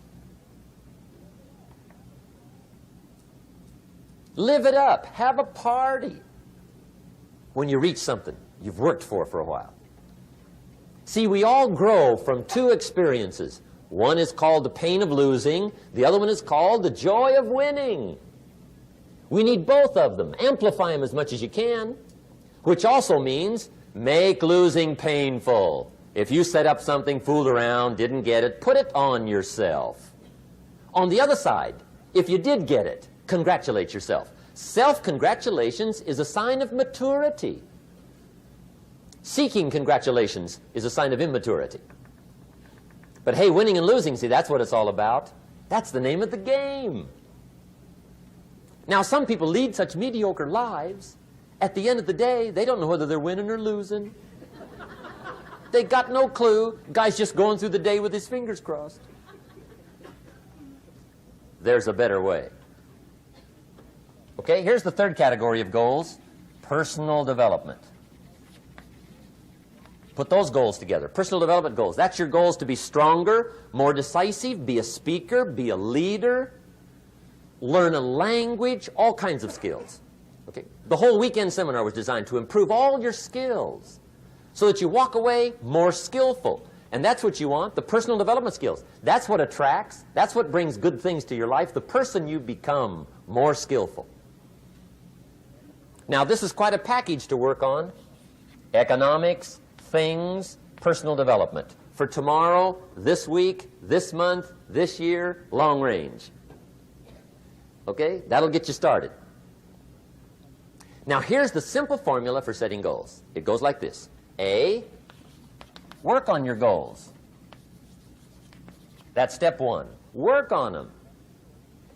And I put the word work there deliberately. Setting goals is plain hard work. I don't want to kid you. We haven't come here tonight to kid each other. It's work. I know it's work. That's why a lot of people just let it slide. It's work. Many people work hard on their job, but they don't work hard on their future. They just let that slide. And the work involved is making plans. I know most people don't. I understand that, but don't let that be you. Guy says, well, yeah, you work where I work, but the time you struggle home, it's late. You've got to eat a bite of supper, watch a little TV, get to bed. You can't sit up half the night. Plan, plan, plan. And the guy's behind. Good worker, hard worker, sincere. But you've got to be better than sincere, working hard. You've got to be better than a good worker. You've got to be a good planner. Somebody once wisely said, the people who fail to plan are planning to fail. Well said. So work on your goals. Here's step 2. Write your goals down. That's so important. I teach my staff around the world, put your goals in your journal. Because one of the major people you want to study is yourself. Say, here's the list of goals I put together 3 weeks ago. Here's the list of goals I put together 2 years ago. Here's some of the changes I made, rearrangement of my priorities. I scratched these off. I put these on. I've gotten these. Study your accomplishments. Study what your desires are. Put them on paper. Write them down.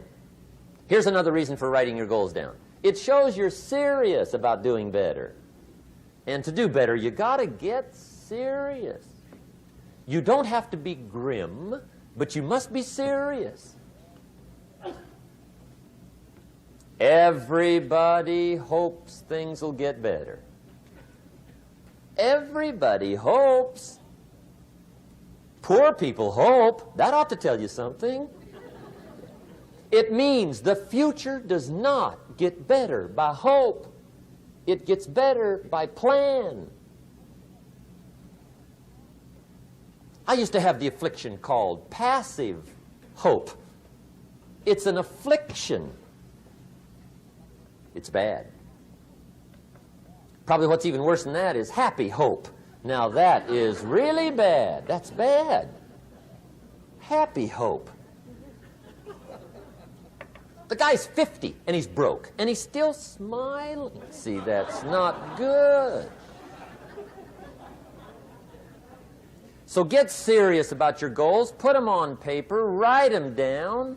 There's all kinds. His goals, her goals, their goals. Business goals, financial independence goals, family goals. I mean, there's so many things to work on this that if you don't get busy and work on it, sure enough, the time will pass. And sure enough, 5 years from now, you'll wind up where you don't want to be, wearing what you don't want to wear, driving what you don't want to drive, being what you don't want to be. Now's the time to fix it. Now, here's the third step to your goals. Check the size of your goals and the kinds of goals. How big they are, what kind they are, affects you.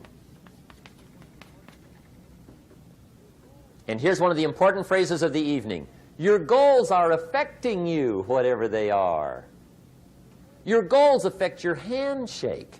Your goals affect your attitude, personality. Your goals affect the way you walk, the way you talk, the way you dress. All day long, we're being affected by our goals. Now, some people have goals, but they have such lousy goals. The effect is bad. I asked a guy one time, what are your goals for this month? The guy said, look, if I could just scrape up enough money to pay these lousy bills. That was his goal. I'm not saying it isn't a goal. It's a goal, but it's such a lousy goal, the effect is bad. You don't jump out of bed on Monday morning and say, oh boy, another chance to go out and scrape up the money to pay my lousy bills. See, you don't do that. Usually you say, oh, not another Monday.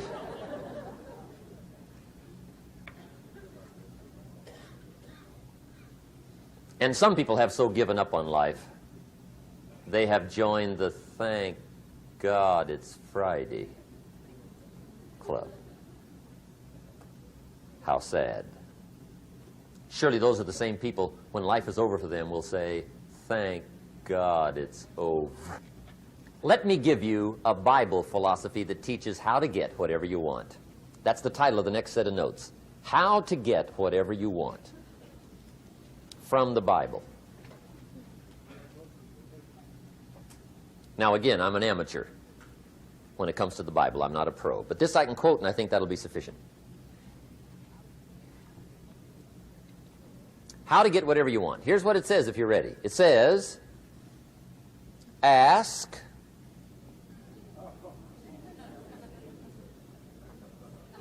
that's it. End of notes. Ask.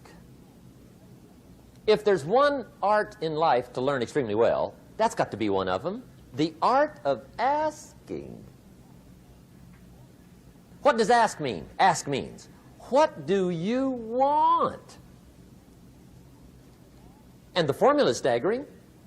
It says ask and what? A guy ought to look into that.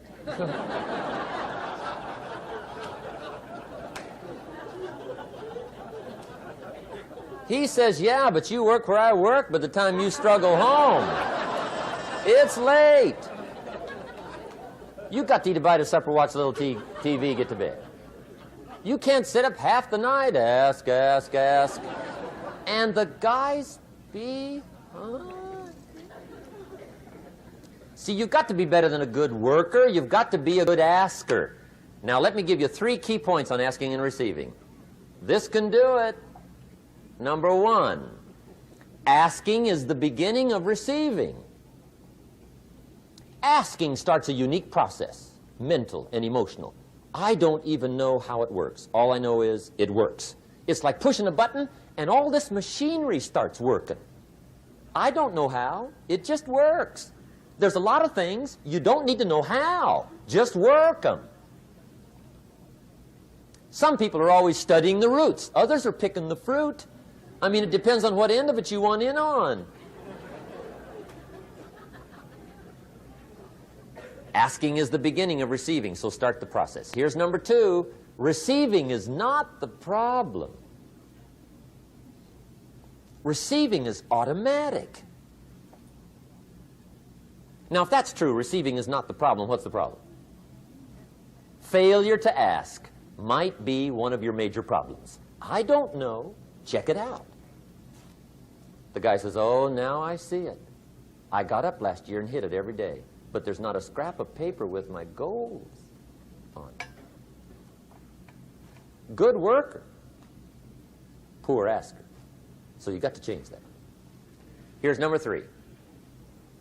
Receiving is like the ocean. There's plenty, especially in California.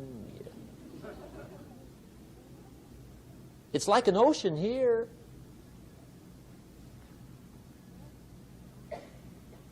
Success is not in short supply. It isn't rationed, and you stepped up to the window and it was all gone. No, no, no. It's like an ocean here. Now, if that's true, what's the problem? Well, some people go to the ocean with a teaspoon. Have you got the picture? See, what you want to do in view of the size of the ocean is trade your teaspoon for at least a bucket, and you'll look better down at the ocean. Kids won't make fun of you, right? Okay. Now, there's 2 ways to ask, and we'll wrap up goal setting. 2 ways. Here's number 1. Ask with intelligence.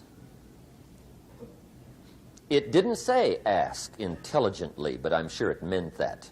Don't mumble. You don't get anything by mumbling. Be clear. Be specific. Intelligent asking means how wide, how high, how soon, when, what size, what color, how much.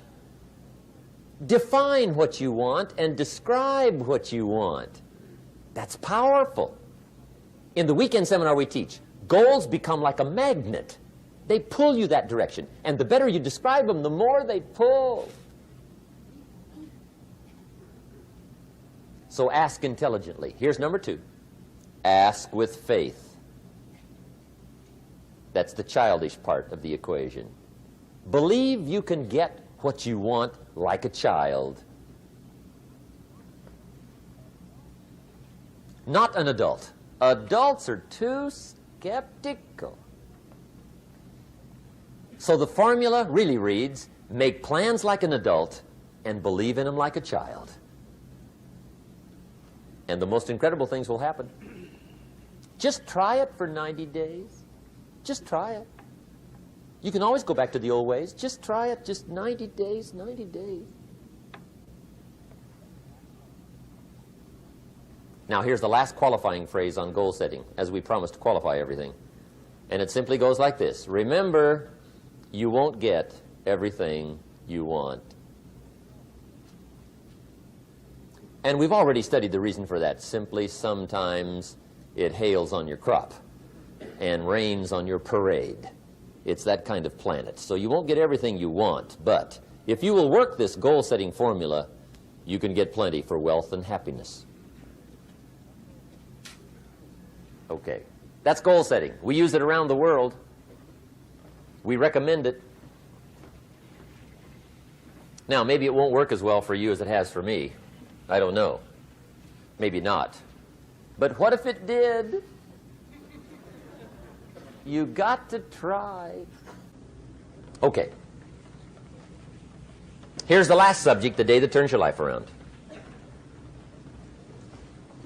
Let me just quickly give you a list of 4 emotions that can change your life in one day. Emotions are powerful. Sometimes it doesn't take much to alter your whole life direction.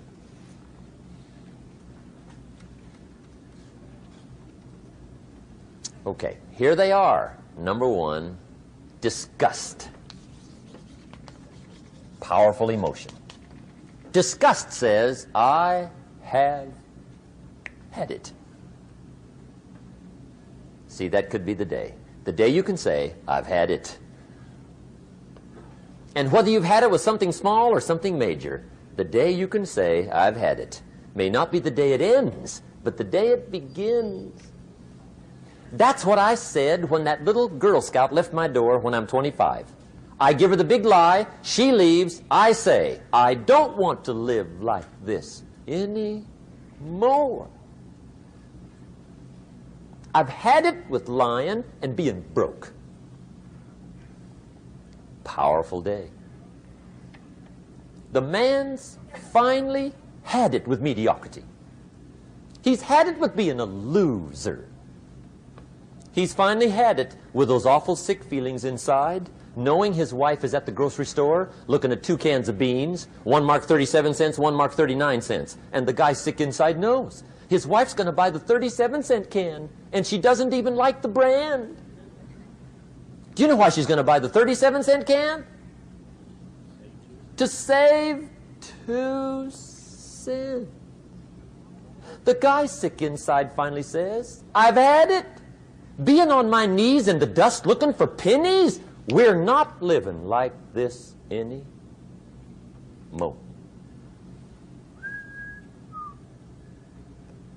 Could be the day that turns your life around.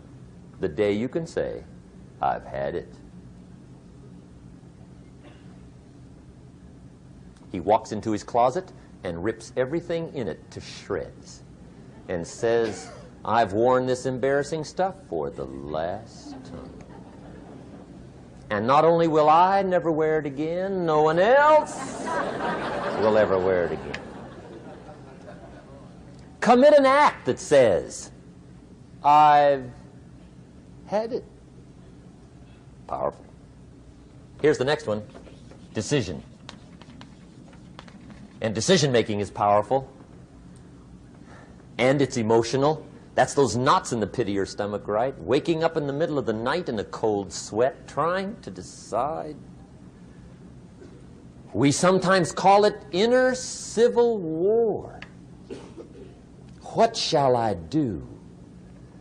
Well, for progress, you must decide.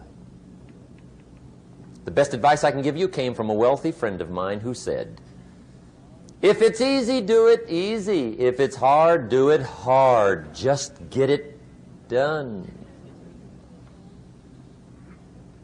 If you went home tonight and in the next few days cleaned up a whole list of decisions, that might furnish enough inspiration for the next 10 years. I found this out many times after you've decided. Getting on with it is easier than deciding. Sometimes decision is the toughest part. Here's the next emotion, desire, wanting to bad enough. And I don't know how to tell you to want to. That's something you've got to come up with. There's 2 things I know about desire. Number 1, it comes from inside, not outside. You don't send off for it. Number 2, I know desire can be triggered by something. Who knows what it might be? Sometimes desire waits and sleeps for something to happen. Maybe it's a book, maybe it's a song, maybe it's a sermon, maybe it's a lecture, a seminar, maybe it's the conversation of a friend, a happening, an event. Who knows? The best advice I can give you is what I give my staff. It goes like this: welcome every human experience. You never know which one is going to turn it all on. even the bad experiences. Sometimes from the bitterest experience comes the greatest awakening. So let down the barriers, take down the walls. The same wall that keeps out disappointment keeps out happiness. Let life touch you. Don't let it kill you, but let it touch you. Here's the last one. This one's powerful. Resolve. Resolve says, I will. Two of the most powerful words in the language. I will. Benjamin Disraeli once said, nothing can resist a human will that will stake even its existence on the extent of its purpose. Shortly put, I'll do it or die. See, that's powerful. That could be the day that turns your life around. The world has a strange way of stepping aside when somebody says, I'll do it or die. The man says, I will climb the mountain. They've told me it's too high, it's too far, it's too rocky, it's too difficult, it's never been done before, but it's my mountain, I will climb it. Pretty soon you'll see me waving from the top. Or dead on the side, because I ain't coming back.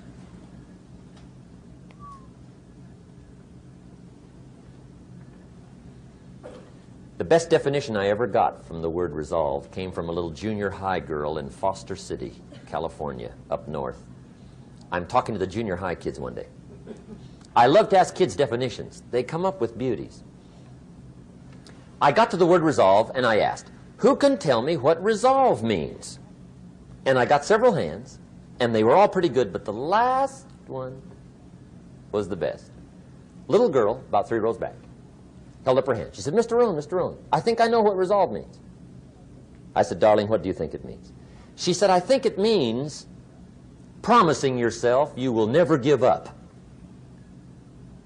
I said, that's it.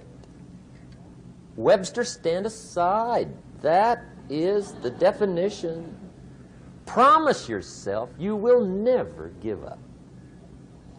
I asked the kids, how long should a baby try to learn how to walk? How long? How long would you give your average baby before you shut him off? How long?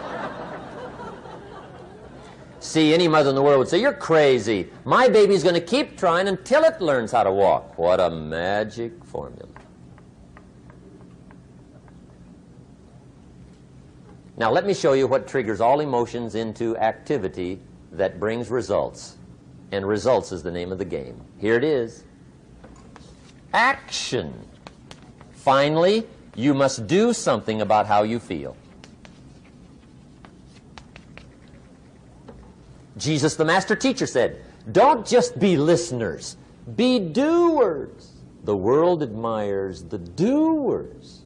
Whatever it takes to get you to try harder, read more, set your goals, and go for it. Here's the next attitude disease. Overcaution. Some people never will have much. They're too cautious. Now, you can also be too reckless, but you can also be too cautious. This is called the timid approach to life. And my caution was always the risk. Risk used to drive me right up the wall. I used to say, what if this happens? It's called the language of the poor. What if this happens? And on top of that, if this was to happen, look at the fix I'd be in. I better not try. I could always ace myself out. Then I'll tell you what changed my whole life when I finally discovered it's all risky. The minute you were born, it got risky. If you think trying is risky, wait till they hand you the bill for not trying. If you think investing is risky, wait till you get the tab for not investing. See, it's all risky. Getting married is risky. Having children is risky. Going into business is risky. Investing your money is risky. It's all risky. I'll tell you how risky life is. You're not going to get out alive. That's risky. The Englishman says, well, if that's the way it's going to work out, let's give it a go. Right, that's what it's for. Give it a go. Somebody says, yeah, but I'm looking for safety and security. Fine, then huddle in a corner. We'll cover you with a sheet, bring you 3 meals a day. And we'll protect you, feed you, look after you, care for you. We won't let anything happen to you. And you'll probably live to be 100. The guy said, well, yeah, I'd live to be 100. But what a way to live. Right. What a way to live, safe and secure. Don't ask for security. Ask for adventure. Better to live 30 years full of adventure than 100 years safe in the corner. And see, it's not important how long you live. What's important is how you live. Here's the next attitude disease. We're almost through with this motley list. In fact, we're almost through. Hang on. The next one is pessimism. Pessimism, the deadly disease of always looking on the bad side, the problem side, the difficult side, checking all the reasons why it can't be done. The poor pessimist leads an ugly life. He doesn't try to figure out what's right. He tries to figure out what's wrong. He doesn't look for virtue. He looks for faults. And when he finds them, he's delighted. How ugly. This is the poor guy who looks through the window, doesn't see the sunset. He sees the specks on the window.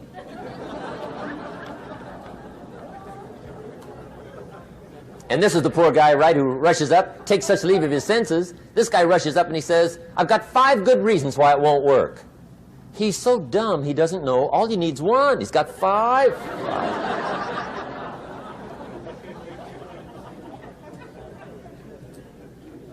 To the pessimist, the glass is always half empty. To the optimist, the glass is half full. Why would the same measure affect people 2 different ways? Answer, it all depends on how you look at it. Our lives are mostly affected by the way we think things are, not the way they are. The way we think they are affects us most. There's a subject we don't have time to get into tonight called better thinking habits. One of the major things Shaoff taught me when I met him, he said, poor thinking habits keeps most people poor. Not poor working habits. Most people work hard, but they don't think hard. And Shaoff taught me that the mind is like a factory, a mental factory. And whatever you think about all day long pours ingredients into this mental factory. And that's what builds the economic, social, financial fabric of your life. He quoted me a Bible phrase that says, as you think, so you become. How awesome. When he talked about poor thinking habits, he had me. I used to start the day reading the morning newspaper. I mean, you can believe that or not. I'd get a cup of coffee and read the paper. I'd load up on wars and riots and murders and stabbings and killings and bank robberies and muggings and car wrecks and tragedies. I'd even read the back pages. I seem to like that stuff for some weird reason. I'd load up on all that, and then I'd start the day. You can imagine the kind of days I used to have. You walk around on your financial knees. They call you economic peewee.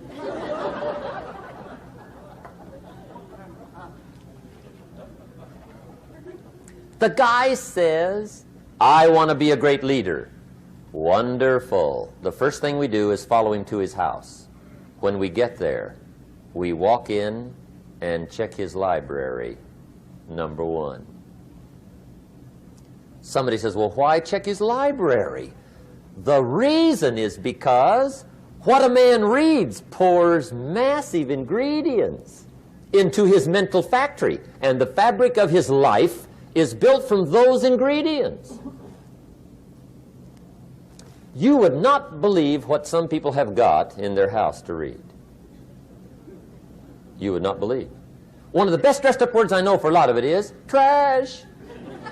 Can you imagine dumping a barrel of trash into this mental factory every day and coming out with a rich, dynamic, positive life? It can't be done. You might as well try making a cake with cement. The kids back in Danbury, Connecticut, high school, they're asking me questions one day. I'm talking to the kids. Kids got good questions these days. One of them said to me, Mr. Rohn, how do you build the good life? I said, it's simple. It's not easy, but it's simple.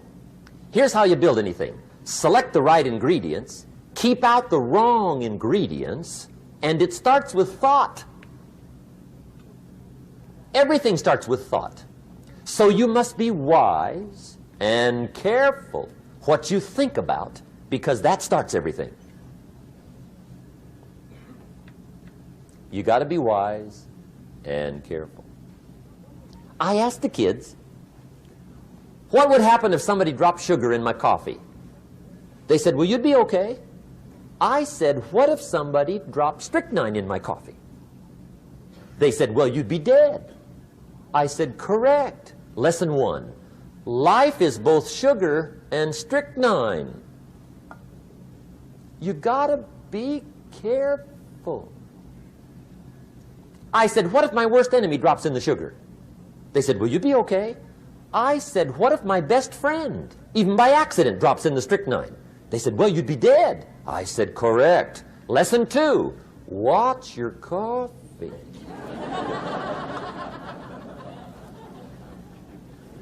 You got to be careful. See, it doesn't matter who hands you the bad stuff. It doesn't matter where you get the bad stuff. It'll still do its damage on your bank account, wherever you get it. Mr. Shaoff gave me one of the greatest phrases when I first met him, when he said, Jim, every day stand guard at the door of your mind. How important. Stand guard at the door of your mind. And you decide what goes into your mental factory. Don't let anybody just dump anything they want to in your mental factory, because you've got to live with the results. Okay, here's the last disease, and we're through with this list. In fact, we're almost through. Hang on. The last subject is very brief. The last disease, but this one is deadly. Engage in this one, indulge in it even slightly, and you might as well forget the future, because it's going to forget you. Complaining, crying, whining, griping, a Bible word called murmuring. See, that'll ace your future. Spend 5 minutes complaining, and you have wasted 5. And you may have begun what's known as economic cancer of the bone. Surely they will soon haul you off into a financial desert and there let you choke on the dust of your own regret. I hope I said that well, so you won't forget. It's a deadly disease. If you don't think it's bad, ask the children of Israel of Old Testament fame. Typical of us all, their story just happened to get in the book. Story says, children of Israel were slaves. God performed a series of dazzling miracles and got them out. And now they're heading for the promised land. Remember the story? Heading for the promised land. Tragedy of the story, they never got there. Reason. From day one, they started to complain. They griped about the water. They griped about the weather. They whined and cried and griped about the food. They griped about the leadership. They whined and cried because it was too far, too cold, too hot, too difficult, too miserable. I mean, they whined and cried for years. Finally, God said, I've had it, trip canceled. Or something like that. The story says they died in the desert, never got to the promised land. Which I think means 2 things. Indulge in this long enough, you get your future canceled. And I guess it also means even God himself can only take so much.